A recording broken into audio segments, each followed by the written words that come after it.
Dios. Y ayer habló el ministro de Economía sobre el dólar, le dijo lo siguiente. Hoy me preguntaban en gabinete, che, qué raro, ahora que digo, mejoró todo, solucionamos el tema del swap con China, está pasando la ley base, la inflación más baja de los últimos casi 2 años, mejor mes de superávit, y sin embargo hay, digamos, mucho más ruido. Si les puedo dar ejemplos que espero que ustedes los noten, ¿no? Dentro de los ruidos hablan de el tipo de cambio, se escapa el tipo de cambio porque se fue a 1300. Llegamos con un tipo de cambio nosotros en 1180, o sea, subió un 10% en 6 meses. Al gobierno anterior el tipo de cambio se le fue de 60 a 1200, ¿sí? A estos 1180, o sea, subió 20 veces. No hay más periodistas llorando en televisión.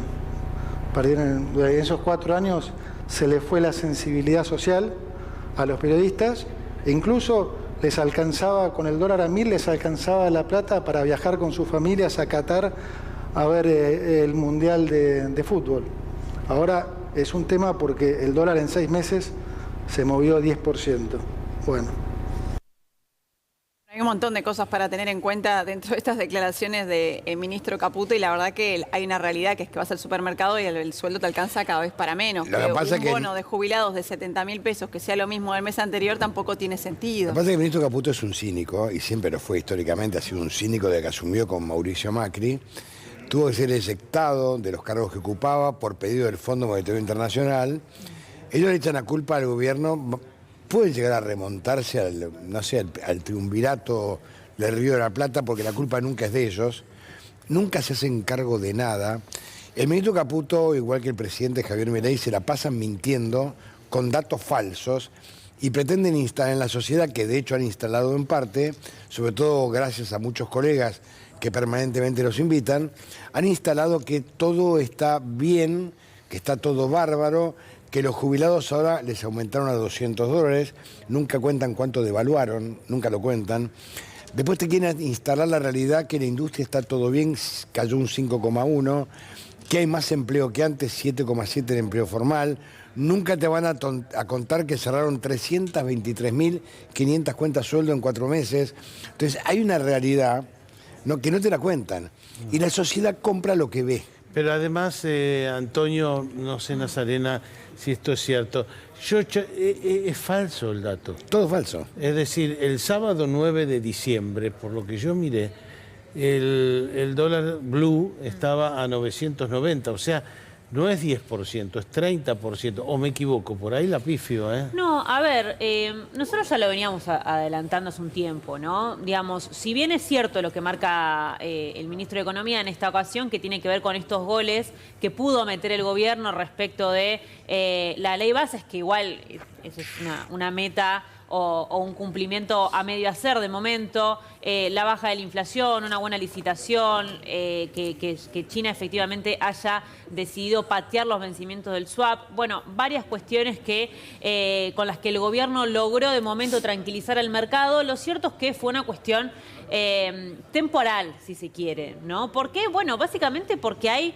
dudas que dentro del mercado persisten, ¿no? Que tiene que ver con cómo va a llevar adelante la política económica el gobierno, al menos en este segundo semestre, ¿sí? Por supuesto que persistan las dudas independientemente de estos logros que pudo conseguir, y que tiene que ver justamente con la renegociación con el Fondo Monetario Internacional, el pago de deuda creciente y las posibilidades de cancelarla, o en cuyo caso de llevar adelante un rollover. Bueno, la acumulación de reservas, ¿sí? Que se viene ralentizando un tiempo más rápido de lo esperado, la consolidación fiscal, cómo se va a llevar a cabo en esta segunda mitad del año, sale o no sale, ganancias y bienes personales, qué va a pasar con el impuesto país. se tiene que eliminar a fines de año, pero hoy es el tercer impuesto que genera mayor recaudación y que justamente explica en buena parte el superávit al que pudo alcanzar el gobierno ya por quinto mes consecutivo. ¿Qué va a pasar con la caída de la actividad económica? ¿Se profundiza? ¿No se profundiza? ¿El nivel de recesión hasta dónde va a llegar? ¿Cuál va a ser el esquema monetario y cambiario, ¿sí?, de aquí en adelante, considerando las claras tensiones devaluatorias que te marca cualquier agente de mercado, ¿sí? Un dólar corriendo al 2% para muchos es insostenible de cara a fin de año con el nivel inflacionario que hay. Por lo cual, digamos, más allá de los objetivos cumplidos o a medios cumplir, como puede ser la ley bases, que el gobierno efectivamente puede mostrar, hay dudas que dentro del mercado persisten y que justamente se visibilizan de esta manera, ¿no? Con este ritmo volátil, ¿no?, en las cotizaciones. Igual, NASA, digamos, concretamente, si las cosas están funcionando tan bien o están metiendo los golazos que ellos dicen meter, ¿por qué esto no se traduce en tu nivel adquisitivo, que es cada vez peor? Digamos, o sea, algo más concreto, digamos, porque estamos hablando de lo macro, pero digo, ¿por qué el argentino promedio le alcanza su sueldo cada vez menos? Antes, llega a fin de mes al día 20. No, y bueno, con suerte. Básicamente por lo que estamos hablando, a ver, son logros más vinculados a lo financiero, pero todavía la economía real está muy deteriorada. Estamos en un nivel de recesión realmente muy alto, ¿sí? La consultora Orlando Ferreres dijo que la economía efectivamente en mayo siguió cayendo, ¿sí?, más de un 4%. Digamos, los salarios se recuperan lentamente de manera muy heterogénea. Si en caso de que llegue a haber una devaluación, eso otra vez va a deteriorar el poder adquisitivo. Digamos, la realidad es que no se ve una recuperación en B, ya no se espera que haya una recuperación en B. Digamos, si no es por el campo, la actividad no agrícola va a tener una caída mayor al 6%, es lo que se estima. Digamos, la realidad es que la situación de la economía real, si querés, por fuera de los buenos indicadores financieros, realmente viene muy complicada. Un punto central justamente vinculado a la actividad económica tiene que ver con la obra pública y ayer en el evento en donde también disertó Caputo estuvo el titular de la Cámara Argentina de la Construcción, Gustavo Weiss, que decía lo siguiente, a ver si podemos verlo en pantalla. Decía, mirá, hubo una caída de más de 100.000 puestos de trabajo directos en el sector de la construcción. Cada puesto directo genera un indirecto, por lo que hay un riesgo, un número importante de puestos de trabajo. Nuestra situación empeoró con ustedes. Bueno, se lo dijo a Caputo en la cara. El textual de, vuelvo a decir, Gustavo Weiss, titular de la Cámara Argentina de la Construcción. Esto es un poco como lo que hablábamos ayer de Asindar, ¿no? Por cada laburo que se genera en Asindar siempre hay un indirecto de otro rubro que está vinculado. O más de uno. Claro, bueno. En este caso la relación es 1 a 1, ¿no? La que marcaba Gustavo Weiss, pero claro, a ver, la paralización de la obra pública, paralización total, ¿no? Obviamente que genera un detrimento muy fuerte dentro del mercado de trabajo y recordemos que la obra pública es multiplicador de empleo, ¿no? Por lo cual... Lo que pasa, ¿sabes qué? Hubo una demonización de la palabra populismo. Entonces ahora Milei, que es un populista de derecha, quiere hacer creer a un grupo de la sociedad, digo con las palabras de Milei, ¿no? Lo que hace y lo que es. ¿No? Ahora para un grupo de la derecha y medios de la derecha han instalado que la Argentina para salir adelante requiere un sacrificio descomunal de los mismos de siempre. De los laburantes, de los pobres, monotributistas, jubilados, pensionados, de los mismos de siempre, no de las grandes empresas, de los mismos, de la pyme.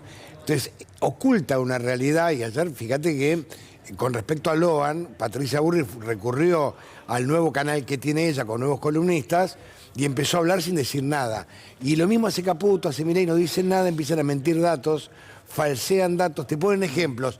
Vamos a hacer la Irlanda del futuro. ¿Qué tiene que ver la economía argentina con la irlandesa? Te hacen creer, seremos la Alemania del futuro, no tiene nada que ver nuestra economía con la alemana. Entonces te hacen creer un montón de cosas y la sociedad la compra. Vamos a ser los campeones mundiales de la inteligencia artificial. Todas estas huevadas que la sociedad compra, o un grupo compra, creen que efectivamente es cierto y no. Porque está sustentada, basada en datos falsos. Pero hay una realidad que a partir de la pandemia, o durante la pandemia, y un poco antes también, si se quiere, y antes también, la sociedad empezó desde el 2010, si querés, hasta ahora, empezó a percibir que, bueno, que había una caída real en el salario, que el laburo era complicado, lo decía la propia Cristina Fernández de Kirchner durante el gobierno de Alberto Fernández. Hemos creado la categoría de laburantes pobres. Entonces tenés esa realidad y hoy pretenden hacernos creer que esto va a cambiar. Lo que pasa es que antes era de un plumazo, ahora es con el tiempo. Y nos hacen creer que el sacrificio que estamos haciendo los mismos de siempre va a dar resultados hasta que se encuentran con un empresario que le dice, ustedes nos destruyeron, que es la Cámara de la Construcción. Sí, y se van a suavidad, ¿no? Con sí, cierta suavidad, a lo empresario argentino, ¿no? Sí. Y se van a encontrar con otro que le va a decir, mirá, maestro, los empresarios pibes le van a decir, y le están diciendo, con ustedes se cayó nuestra producción, por ustedes tenemos que despedir. Las grandes empresas, hay que ver qué hace el querido Paolo, ¿no? Cuando le diga, maestro, apagué los hornos. ¿Qué van a hacer? Esta es la realidad argentina.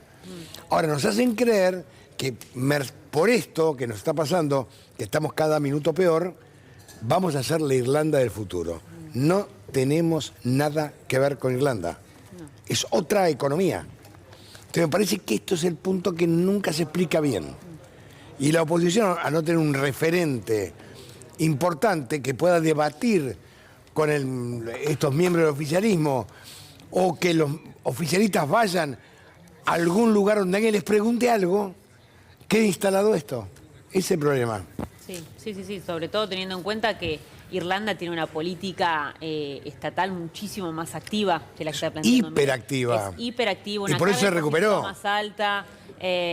Bueno, la realidad es que sí, ojalá en algunos puntos efectivamente como Irlanda. seamos Irlanda, pero no tiene nada que ver con el programa económico que está planteando Javier Milei. Ayer hablaba con alguien que en Irlanda, por ejemplo, justamente hablando de Irlanda, lo público es lo natural, es lo tradicional, digamos, lo y privado. Cantidad de empleos públicos. Cantidad de empleos públicos, pero digo, la educación pública, la salud pública, es lo que prima, ¿sí? Por sobre lo privado. Está bien, uno ahí puede discutir entonces cuál es la carga impositiva y la utilización de esos impuestos, ¿no? Pero efectivamente, digamos, hay una diferencia muy grande ideológica y de implementación entre lo que está hoy en día proponiendo el presidente de la Nación y hacia dónde dice que quiere llegar. No tiene nada que ver una cosa con la otra.